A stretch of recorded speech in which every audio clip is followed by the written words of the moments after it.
Bapak Ibu pasti tahu penyakit asam urat. Betul? Katanya banyak di sini sudah minum piroxicam, allopurinol, dexamethasone tidak sembuh-sembuh. Kenapa? Kalau minum nyerinya hilang tapi tidak minum muncul lagi, betul? Pertanyaannya, apa penyebab penyakit asam urat? Ada yang tahu enggak?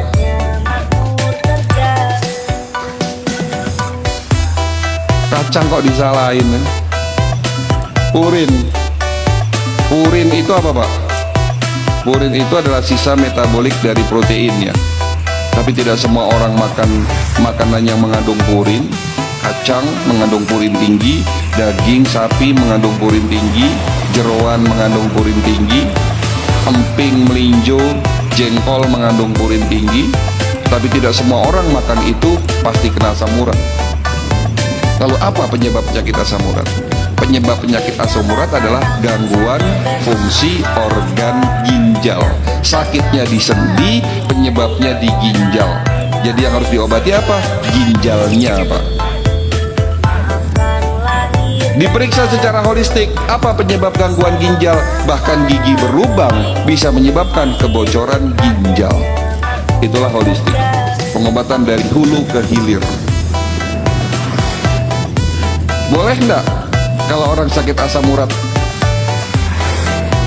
kata banyak dokter di luar sana, jangan makan emping, jangan makan daun singkong, jangan makan daun ijo-ijoan.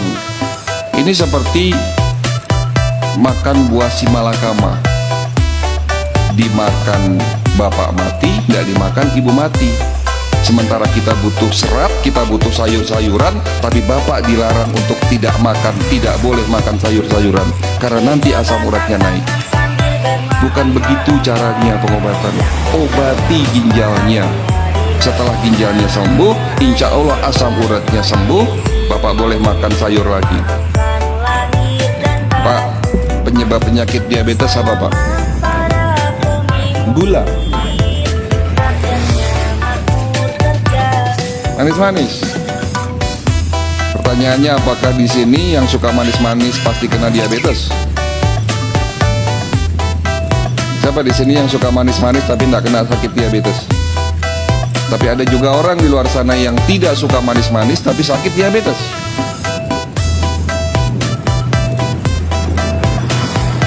Iya, betul. Apa penyebab penyakit diabetes kalau begitu? Pola makan umum. Sekarang saya mau sedikit ngasih kuliah nih.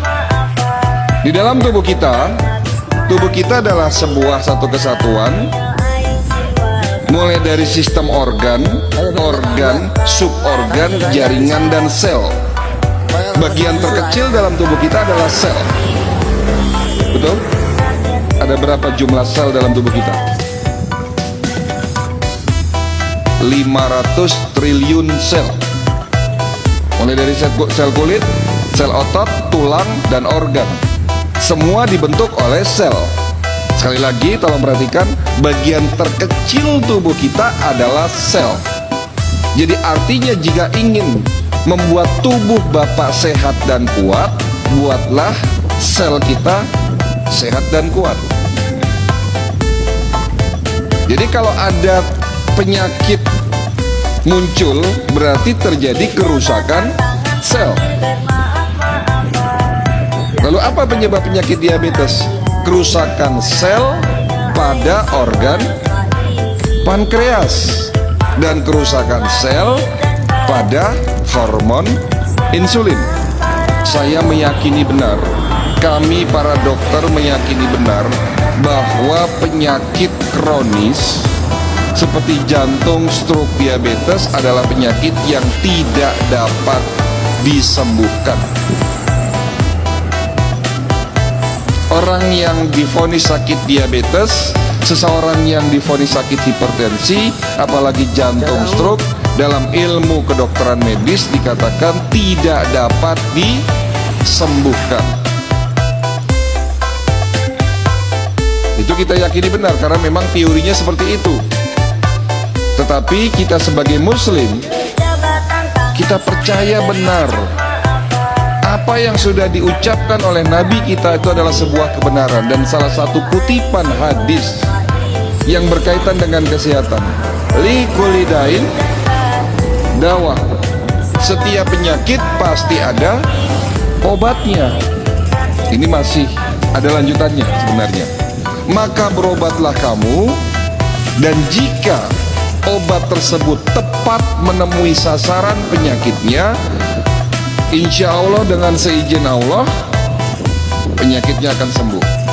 Artinya dari kutipan hadis tersebut bahwa insya Allah semua penyakit bisa disembuhkan. Nah, disinilah muncul pertanyaan, lalu mana yang benar? Sakit jantung sudah benar diagnosis jantung, tapi diobati tidak sembuh-sembuh. Kenapa?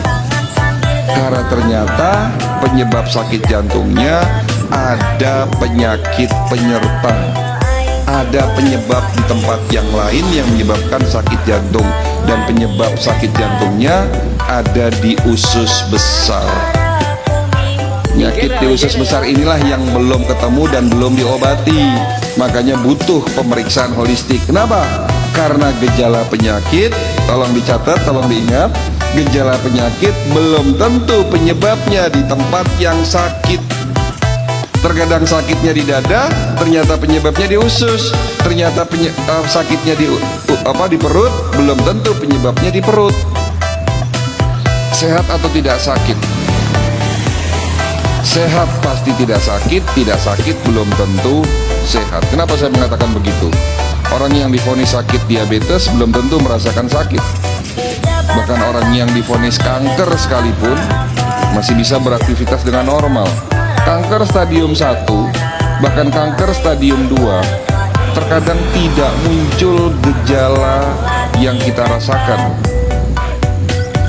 Penderita kerusakan saraf di otak yang pada akhirnya bisa menyebabkan penyakit seperti Parkinson, Alzheimer, bahkan penyakit stroke pun di stadium awal tidak menunjukkan adanya gejala.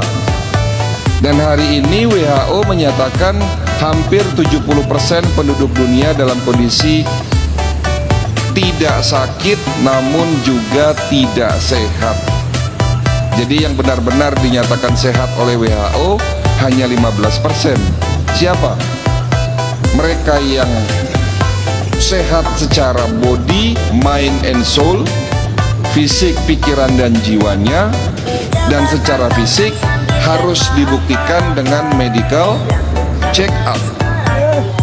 Jadi mereka yang rutin melakukan medical check up 1 tahun sekali, dan di dalam hasil medical check up itu tidak ditemukan adanya masalah kesehatan, barulah disebut masuk golongan yang benar-benar sehat.